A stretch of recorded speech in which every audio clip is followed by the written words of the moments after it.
जितनी देर आप क्वेश्चन पढ़ने में लगाते हैं उतनी देर में टॉपर क्वेश्चन पढ़कर उत्तर भी दे देते हैं। ऐसा कैसे करते हैं वो सब, आइए जानते हैं इस वीडियो में किस प्रकार से पेपर को हल करते हैं और टॉपर बन जाते हैं। दोस्तों सबसे पहले मॉडल पेपर देख लीजिए और ऐसे ही हूबहू आपको पेपर देखने को मिलेगा। इस पेपर को अगर आप सॉल्व कर लेते हैं तो समझ लीजिए कि आप टॉपर की लिस्ट में आ सकते हैं, क्योंकि ऐसे क्वेश्चन यहाँ पे मैंने इसमें मॉडल पेपर में रखा है जो पिछले सालों में लगातार पूछे जा रहे हैं। तो चलिए शुरुआत करते हैं। बहुत ही मोस्ट इंपॉर्टेंट वीडियो होने वाला है, स्किप मत करना दोस्तों, बहुत इंपॉर्टेंट क्वेश्चन आपको दिखाई देगा इसमें। सबसे पहले हूबहू ऐसे पेपर देखने को मिलेगा और यहाँ पे कुछ निर्देश आपको दिखाई देगा। सभी प्रश्न करना अनिवार्य है, सभी प्रश्न आप करके आइएगा, चाहे क्वेश्चन का उत्तर आए या ना आए, कुछ न कुछ बनाकर आपको लिख कर आना दोस्तों, छोड़कर नहीं आना है। अगर आप छोड़कर चले आएंगे तो उतना नंबर आपका पहले ही माइनस हो जाएगा, इस बात का विशेष ध्यान रखेंगे। टॉपर ऐसी गलती नहीं करते हैं, एक भी क्वेश्चन नहीं छोड़ते हैं, वो कुछ ना कुछ लिख कर आते हैं, तो आपको अपनी कॉपी में कुछ ना कुछ लिख कर आना है। शुरुआत यहां से करते हैं। सबसे पहले यहां पे आपको बहुविकल्पी क्वेश्चन दिखाई देगा। एक जो प्रश्न संख्या रहेगा वो 5 बहुविकल्पी क्वेश्चन उसमें रहेंगे। फिर इसके बाद जो है 2 से लेकर 6 तक आपके निश्चित उत्तरीय प्रश्न होगा, जिसका उत्तर बिल्कुल निश्चित होता है। जैसे मान लो अगर पूछा जाएगा कि जो है 1916 में जो है किस राज्य में या फिर जो है किसकी विश्वविद्यालय की स्थापना हुई थी, तो इस प्रकार से जो क्वेश्चन पूछेगा वो निश्चित होगा। फिर यहाँ पे 7 से लेकर 12 तक जो क्वेश्चन रहेगा वो आपका अति लघु होगा, जिसका उत्तर लगभग 25 शब्दों में आपको लिखना पड़ेगा। 13 से लेकर 18 तक लघु उत्तरीय प्रश्न होगा, इसका उत्तर आपको लगभग 50 शब्दों में देना है। 19 से लेकर 21 तक जो है आपके विस्तृत उत्तरीय प्रश्न होंगे, इसका लगभग आपको 250 शब्दों में उत्तर लिखना होगा। आइए बात करते हैं बहुविकल्पी क्वेश्चन की। पहला क्वेश्चन आपके सभी के सामने आ चुका है। क्वेश्चन कह रहा है कि निम्नलिखित में से कौन जन्मजात प्रेरक नहीं है। जन्मजात मतलब कि बच्चे जब जन्म लेते हैं तो प्रेरक नहीं है। भूख है, क्रोध है, प्रशंसा है, प्यास है। तो यहाँ पे भूख भी लगती है, क्रोध भी आता है, प्यास भी लगता है, लेकिन प्रशंसा जो है वो आपको मिलता है बाद में जब कोई आप अच्छा काम करते हैं। तो इस प्रकार से समझ के आप आंसर को लिख सकते हैं। आगे यहाँ पे दूसरा क्वेश्चन आ जाता है। दूसरा क्वेश्चन कह रहा है कि निम्नलिखित में से कौन प्राकृतिक आपदा है। प्राकृतिक आपदा का मतलब होता है जो प्रकृति के द्वारा आपदा घटित हो, उसे प्राकृतिक आपदा कहते हैं। तो आग है, बाढ़ है, सूखा है, इसका मतलब इनमें से सभी आंसर सही होगा। नेक्स्ट क्वेश्चन है कि बौद्ध काल में मठों और विहारों में शिक्षा का माध्यम कौन सी भाषा में होता था। फारसी, अंग्रेजी, अरबी, पाली में। तो सभी को पता होगा यहाँ पे इसका राइट आंसर हो जाएगा आपका पाली भाषा हो जाएगा। आगे बात करते हैं। नेक्स्ट है कि कैंसर रोग किस प्रदूषण का परिणाम है। जल प्रदूषण है, मृदा प्रदूषण, रेडियोधर्मिता प्रदूषण, जो है ध्वनि प्रदूषण। तो इसमें आपका राइट आंसर हो जाएगा रेडियोधर्मिता प्रदूषण। इसके बाद यहाँ पे जो है क्वेश्चन नेक्स्ट है कि प्रेक्षण विधि किसके द्वारा मापन किया जाता है।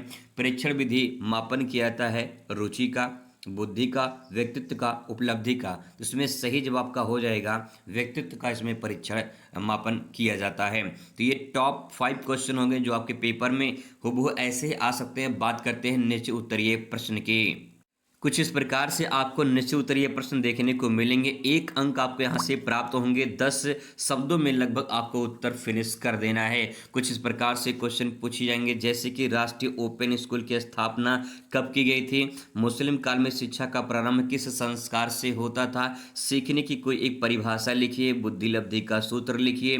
किसने प्रथम महिला महाविद्यालय की स्थापना पुणे 1916 में किया था। इस प्रकार से क्वेश्चन पूछे जाएंगे। तो आइए फटाफट इसका उत्तर देखने कोशिश करते हैं। तो सबसे पहला यहाँ पे राष्ट्रीय ओपन स्कूल की स्थापना कब की गई थी। तो यहाँ पे एक शब्द में आपको लिखना है। थोड़ा सा मैंने यहाँ पे डिटेल में लिखा है ताकि ये क्वेश्चन घुमा दे तो आप जो है अच्छे से उसे समझकर अपने शब्दों में लिख पाए।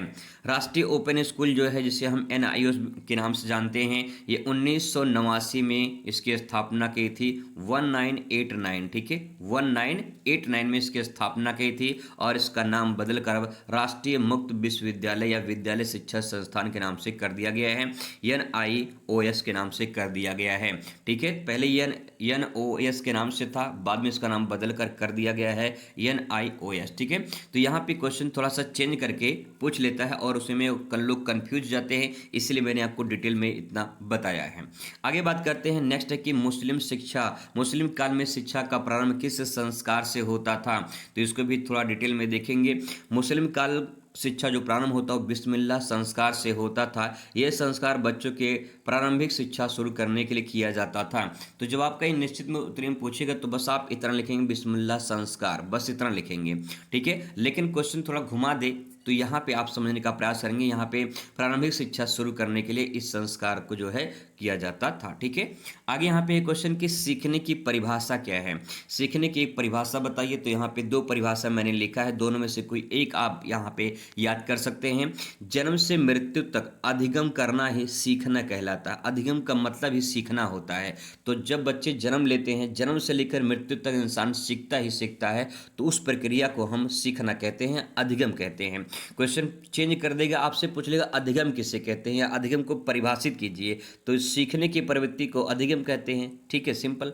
आगे यहाँ पे देखिए, स्किनर ने कहा है, किसने कहा है, स्किनर ने कहा है कि सीखना वह प्रक्रिया है जिसके द्वारा व्यवहार में परिवर्तन अनुभव और अभ्यास के परिणाम स्वरूप होता है। यानी जब कोई चीज़ आप सीख लेते हैं तो आपके व्यवहार में परिवर्तन होता है। वो कैसे होता है, आपके अनुभव से होता है और आपके अभ्यास से होता है। तो इस प्रकार से इसका उत्तर आप यहाँ पे लिख सकते हैं। फिर उसके बाद यहाँ पे एक और यहाँ पे जो है मनोवैज्ञानिक है, इनके बारे में आप लिख सकते हैं। क्रो एंड क्रो के शब्दों में सीखना एक ऐसी प्रक्रिया है जिसके माध्यम से व्यक्ति अनुभवों के आधार पर अपने व्यवहार में परिवर्तन करता है। तो इनका और इनका लगभग सेम रहेगा, परिभाषा लगभग सेम है। तो दोनों में से कोई आप याद करके लिख सकते हो अपनी कॉपी में, पूरा नंबर आपको मिलेगा। 5वां नंबर क्वेश्चन है कि बुद्धि लब्धि का सूत्र बताइए। तो आप इसमें लिखेंगे बुद्धि लब्धि बराबर मानसिक आयु बटे वास्तविक आयु गुणे यहाँ पे 100 हो जाएगा, 100 हो जाएगा। इसको बॉक्स में कर देंगे, बस इसका सूत्र हो जाएगा इस प्रकार से, ठीक है। सूत्र पूछा था, बहुत ही मोस्ट इंपॉर्टेंट क्वेश्चन, इसको ध्यान रखेंगे। आगे है नेक्स्ट, किसने प्रथम महिला महाविद्यालय की स्थापना पुणे में 1916 में किया था।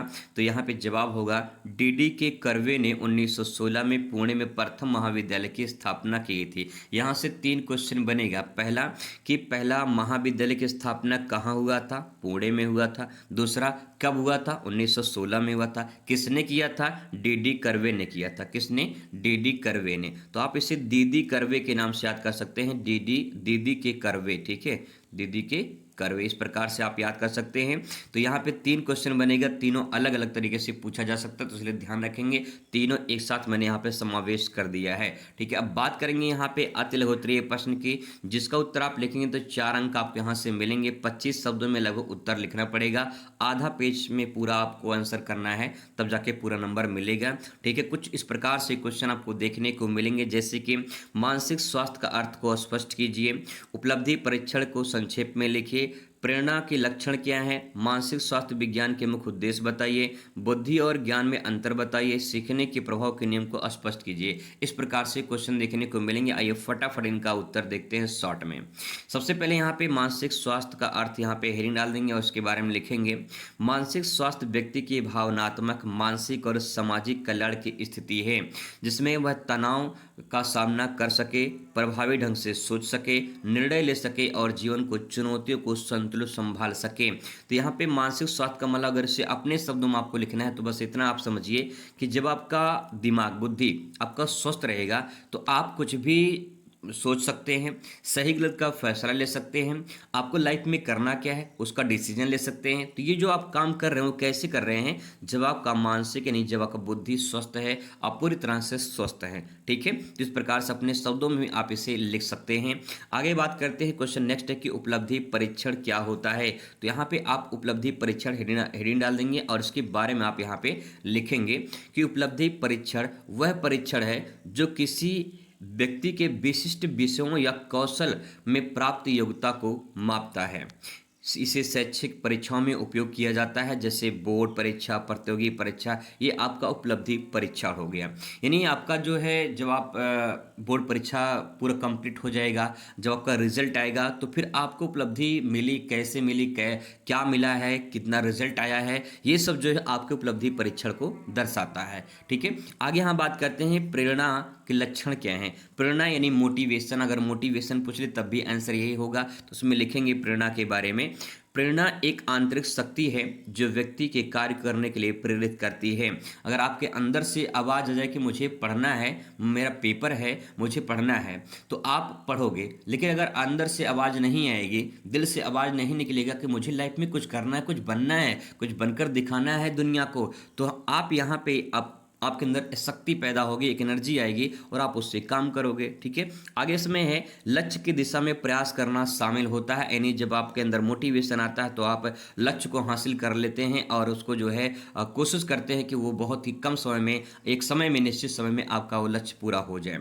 अगला यहाँ पे है प्रेरणा व्यक्तिगत और बाहरी दोनों प्रकार से हो सकता है। जब हम किसी से प्रेरित होते हैं, ठीक है, मोटिवेशन में मिलता है, तो हम उसे बाहरी कहते हैं और आपके अंदर से जो आवाज़ आती है वो आंतरिक हो जाएगा। इसलिए प्रेरणा दोनों प्रकार से होती है, बाहरी और आंतरिक दोनों होता है। नेक्स्ट है ये व्यवहार ऊर्जा में और सक्रिय लाती है। आपके व्यवहार ऊर्जा में परिवर्तन होता है। जब आप कुछ सीखते हैं तो आपके अंदर कुछ ना कुछ परिवर्तन जरूर होता है।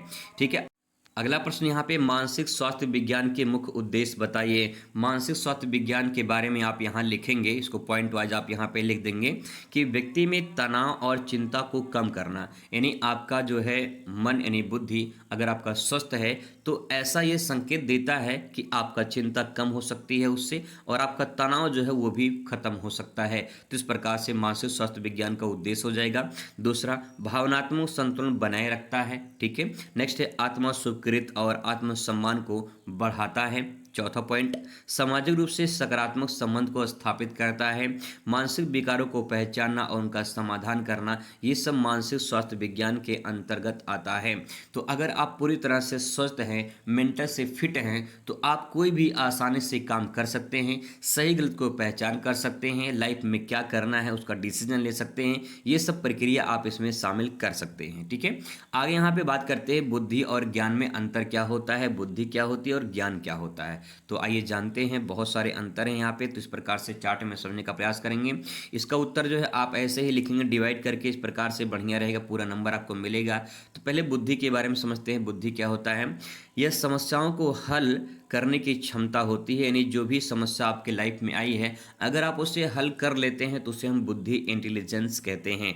पहला पॉइंट। दूसरा देखिए यहाँ पे ज्ञान में नहीं, नॉलेज, यह जानकारी और तथ्यों का संग्रह होता है। यानी कहने का मतलब ये है कि जब कोई चीज़ आप पढ़ते हैं तो पढ़ने के बाद जो है, जो आपको जानकारी मिली, जो आपको तथ्य मतलब कि सही तरीके से जानकारी मिली, वो आपके पास नॉलेज हो गया, ज्ञान हो गया। लेकिन बुद्धि क्या होता है, वो हमें ये बताता है कि कोई समस्या है तो उसका हल कैसे किया जाए। जैसे मान लो अगर आप मैथ लगा रहे हैं, तो मैथ में अगर कोई दिक्कत हो रही है तो आप उस मैथ को तब लगा पाएंगे जब आपकी बुद्धि पूरी तरह से फिट होगी, काम करेगी, है ना, तभी तो आपको ज्ञान होगा। यानी बुद्धि से ही क्या होता है, ज्ञान होता है। सिंपल। ठीक है, आगे देखिए।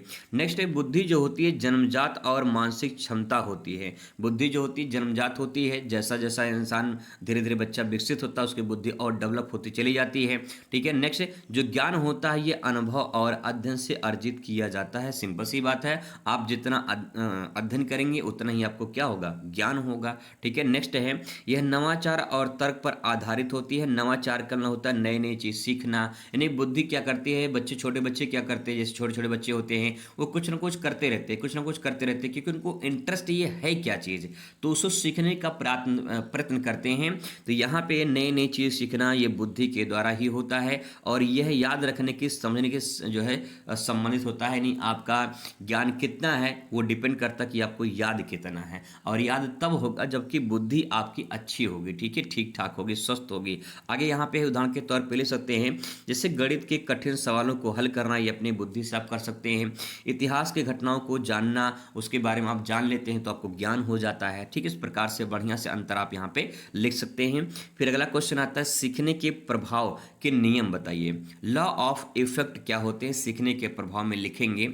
थॉर्नडाइक के अनुसार यदि किसी व्यवहार का परिणाम सुखद होता है तो यह व्यवहार भविष्य में दोहराया जाता है। भाई सिंपल सी बात है, अगर आपको रिजल्ट अच्छा मिलेगा तो आगे पढ़ने के लिए आपको प्रेरित किया जाएगा, आप अपने अंदर से मोटिवेशन मिलेगा आपको कि हम आगे जाके पढ़ाई करें। लेकिन अगर नंबर कम आया, परसेंटेज कम आया, तो कहीं न कहीं आपके अंदर मोटिवेशन ऐसा आएगा कि आपको डीमोटिवेट कर देगा और पढ़ने के लिए प्रेरित दोबारा नहीं करेगा। तो इसमें कहा गया है कि यदि व्यवहार में, आपके व्यवहार में परिणाम सुखद होता है तो आपका व्यवहार भविष्य में दोहराया दोहराया जाता है, यदि परिणाम अप्रिय होता है तो व्यवहार वो कम दोहराया जाता है। ठीक है, सिंपल इनका नियम है प्रभाव का, इसके बारे में यहाँ पे एग्जाम्पल के माध्यम से समझ सकते हैं। यदि कोई छात्र मेहनत करके अच्छे अंक प्राप्त करता है तो वह आगे भी मेहनत करता है अगर उसे अच्छे रिजल्ट मिलते हैं। दूसरा है, यदि किसी व्यक्ति को झूठ बोलने में दंड मिलता है तो वह भविष्य में झूठ बोलने से बचेगा। अगला यहाँ पे यह नियम सीखने की प्रक्रिया में पुरस्कार और दंड की भूमिका को भी दर्शाता है। तो इस प्रकार से अच्छे सेंटेंस में आप यहाँ पे लिख के पूरा का पूरा अंक प्राप्त कर सकते हैं। इसके बाद लघु उत्तरीय प्रश्न आपका शुरू होगा। 6 अंक आपको यहाँ से मिलेंगे। लगभग आपको 50 शब्दों में उत्तर लिखना होगा। तकरीबन 1 पेज में पूरा आंसर लिखेंगे आप यहाँ पे, तब जाके पूरा नंबर मिलेगा। यहाँ पे डायग्राम वगैरह का भी प्रयोग करेंगे। क्वेश्चन जैसे इस प्रकार से आपको देखने को मिलेगा कि एनी बेसेंट के अनुसार उत्तम शिक्षा के लिए किन किन शिक्षण विधियों का अपनाया जाना चाहिए। फिर पर्यावरण प्रदूषण में मानव जीवन को खतरा हो गया है, इस पर टिप्पणी लिखने का आएगा। महात्मा गांधी के अनुसार मुख्य शिक्षण विधियां क्या है, ऐसा क्वेश्चन आ सकता है। वृद्धि के 6 विशेषताएं बताइए। सीखने को प्रभावित करने वाले कारक बताइए। रुचि से आप क्या समझते हैं, सीखने में रुचि का महत्व क्या, इस प्रकार से क्वेश्चन पूछा जा सकता है।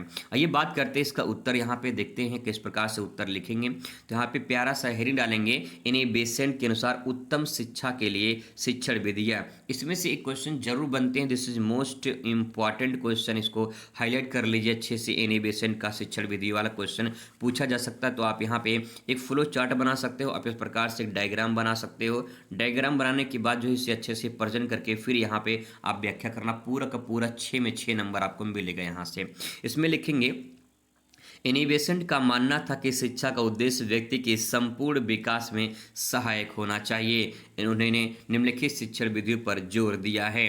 तो आइए आगे इसमें क्या क्या लिख सकते हैं। तो इसमें देखेंगे, पहला अनुभव आधारित शिक्षा। अनुभव आधारित शिक्षा का मतलब यहाँ पे है सीखने को व्यवहार जो है बनाया जाए, यानी सीखने को व्यवहारिक बनाया जाए। आपके अंदर कोई परिवर्तन होना चाहिए, कोई व्यवहार में चेंजिंग होना चाहिए। दूसरा है स्वतंत्र चिंतन को बढ़ावा देना चाहिए, यानी छात्रों को विचार करने और अपनी राय बनाने का अवसर देना चाहिए। ऐसा नहीं कि सब मास्टर ही बताते चले जाएं, बच्चे को कम से कम कुछ जवाब देने के लिए उसे पूछना चाहिए कि बच्चा कुछ समझ पा रहा है कि नहीं पा रहा है। तो उस प्रकार से जो है शिक्षा होनी चाहिए। मूल्य परक होना चाहिए, यानी नैतिकता, सत्य और न्याय से शिक्षा शामिल होना चाहिए, ताकि बच्चे जो है झूठ का सहारा न ले, सच का सहारा ले और अपने नैतिकता के जो है पालन करें। ठीक है, आगे यहाँ पे देखिए सहभागी शिक्षण विधि। सहभागी शिक्षण विधि का मतलब यहाँ पे ये है कि छात्र शिक्षक के बीच संवाद यानी बातचीत होनी चाहिए, चर्चा को प्राथमिकता देनी चाहिए। बच्चे शिक्षक से पूछ सकें और शिक्षक बच्चों को अच्छे से जवाब दे पाए, इस प्रकार से शिक्षण विधि होनी चाहिए। व्यक्तिगत शिक्षा का मतलब कि प्रत्येक छात्र को योग्यता के अनुसार शिक्षण जो है प्रदान करना चाहिए। तो इस प्रकार से उन्होंने कहा है कि कैसी शिक्षा होनी चाहिए।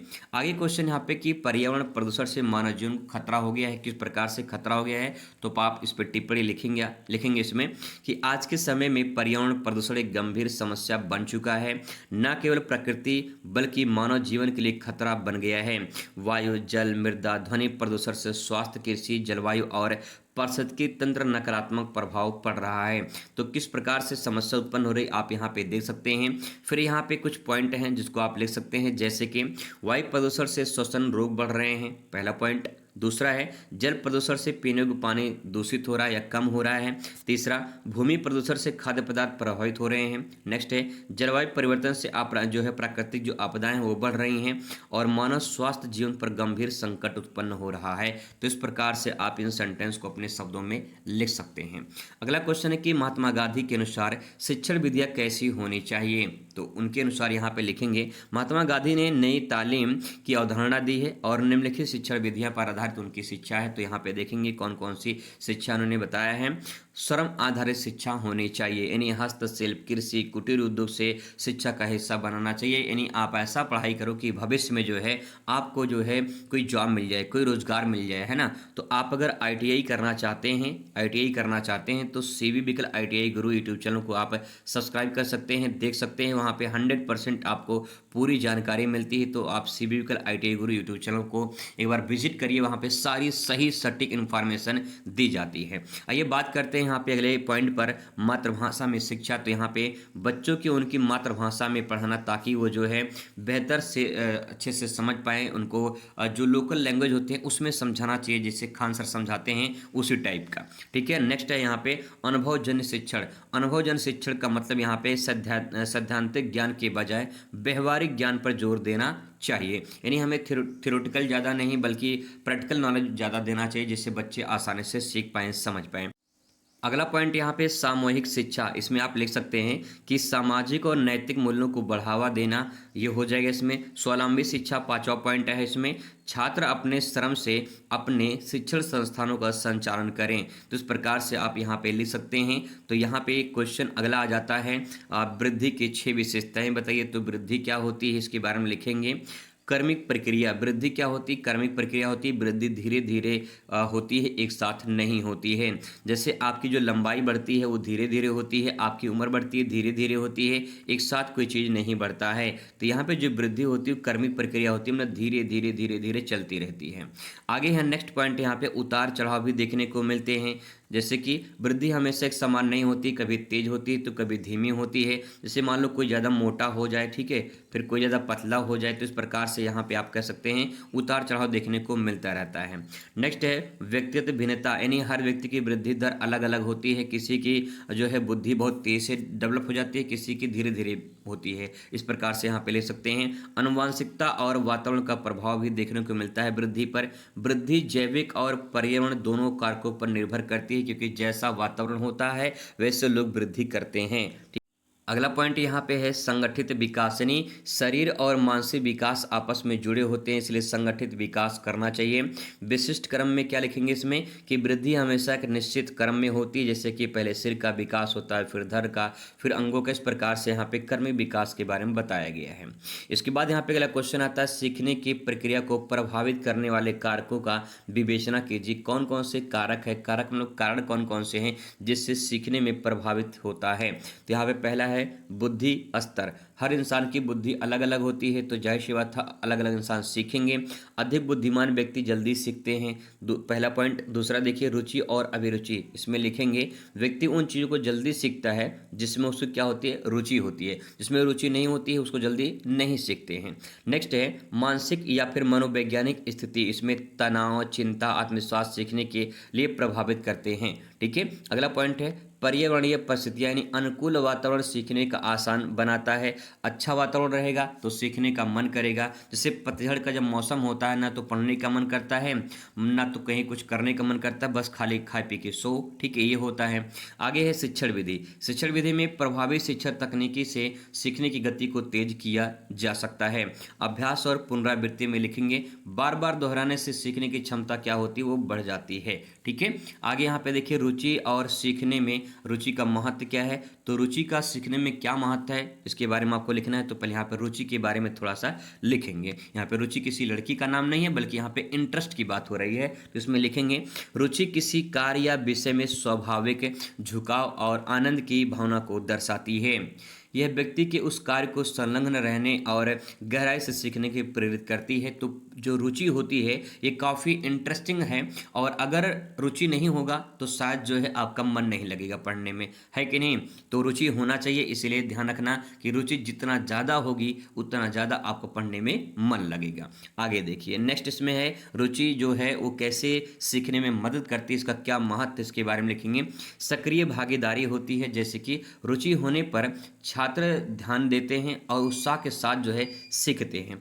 जब क्लास में आप मान लो पढ़ रहे हो और रुचि है, इंटरेस्ट है आपको पढ़ाई में, ठीक है, तो कहीं न कहीं आपका मन लगेगा, उसमें ध्यान आएगा आपका। ठीक है, नेक्स्ट है याद रखने में क्षमता होती है। रुचि अगर है तो आपको याद करने में मज़ा आएगा, याद करने में अच्छा लगेगा।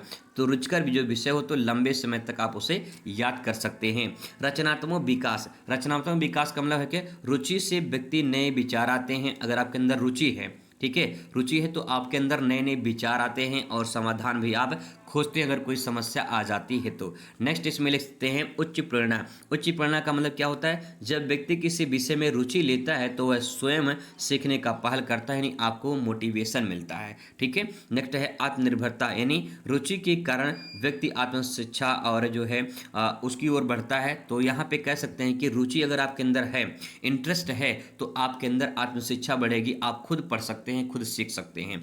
नेक्स्ट है सफलता की संभावना बढ़ती है। अगर रुचि आपके साथ में है, मतलब रुचि साथ में नहीं, रुचि आपके अंदर है, तो रुचि होने पर व्यक्ति बेहतर प्रदर्शन करता और अधिक सफलता प्राप्त कर लेता है। इसके बाद लॉन्ग क्वेश्चन शुरू हो जाते हैं। 10 नंबर का प्रश्न रहेगा, 250 शब्दों में आपको उत्तर लिखना पड़ेगा। तकरीबन 2 से लेकर 2.5 पेज में पूरा आंसर आपको कंप्लीट करना होगा। बहुत ही मोस्ट इंपॉर्टेंट क्वेश्चन, आप इन्हें जरूर से जरूर तैयार करें। वैदिक और बौद्ध काल शिक्षा का तुलना करना है, यहाँ पे क्वेश्चन पूछा जा सकता है। और इस प्रकार के 100% एक क्वेश्चन आपके पेपर में जरूर आते हैं, जैसे कि प्राचीन एवं मध्यकालीन शिक्षा जो शैक्षिक विशेषता उसकी तुलना निम्नलिखित बिंदुओं में कीजिए। इस प्रकार से क्वेश्चन आते हैं, तो इसको आप जरूर से जरूर तैयार करें। अथवा करके क्वेश्चन पूछा जा सकता है कि पर्यावरण प्रदूषण के कार्य की सूची बनाइए और उसको रोकने के उपाय बताइए। ऐसा क्वेश्चन देखने को मिलेगा। मानसिक स्वास्थ्य विज्ञान के बारे में क्वेश्चन पूछा जा सकता है। फिर यहाँ पे थॉर्नडाइक ने जो है सीखने के नियम क्या बताए हैं, पर्यावरण प्रदूषण के ऊपर जो है क्वेश्चन पूछा जा सकता है। तो ये इंपॉर्टेंट लॉन्ग क्वेश्चन, आप इन्हें जरूर से जरूर तैयार करें। मैं एक फुल वीडियो में इसको जरूर कराऊंगा ताकि जो है आप लॉन्ग क्वेश्चन भी अच्छे से कवर कर पाए। वीडियो कैसा लगा कमेंट करके जरूर बताइएगा। मिलते हैं नेक्स्ट वीडियो में। Thanks for watching.